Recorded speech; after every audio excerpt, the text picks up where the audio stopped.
We live in a part of the solar system called the Goldilocks zone, where it's not too hot that all the water evaporates away, but it's also not too cold where it freezes instead. And unless you're an astronaut, the big spherical rock will be your home for life. But what if that home suddenly changed? What if in a split second the Earth doubled in size?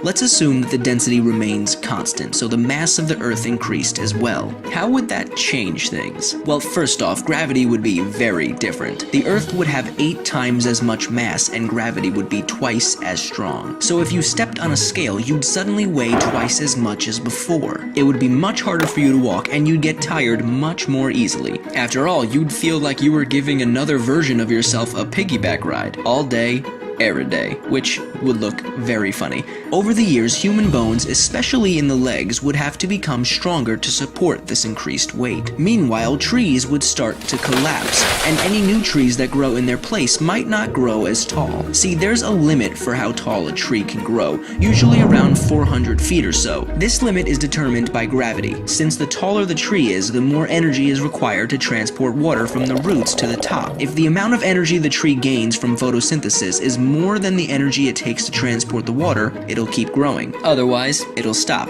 So, if the Earth suddenly got twice as big, trees like the California redwood may not be as impressive. Luckily, even though the gravitational pull of the Earth will be stronger, it still won't be enough to break the moon apart. See, in order for that to happen, the moon would have to be within the Earth's Roche limit. This is the minimum distance the moon can approach the Earth without being torn apart by tidal forces. This happens because the near side of the moon is pulled in harder than the far side. When the moon gets close enough to the Earth, the gravity holding it together is overcome by this cosmic tug. Inside that limit, Earth's gravity will tear the moon apart, giving us a ring like those around Saturn. Oh, and the more Earth there is, the more it will heat up. See, if there are more unstable elements in the crust and interior, more heat will reach the surface and there may be much more volcanic activity. And I don't know about you, but I'd rather not live in a world where there's the constant threat of an exploding volcano. Oh wait, are we already living in that? I'm looking at you, Yellowstone. Anyway, if you could live anywhere in the universe, no limitations, where would it be and why?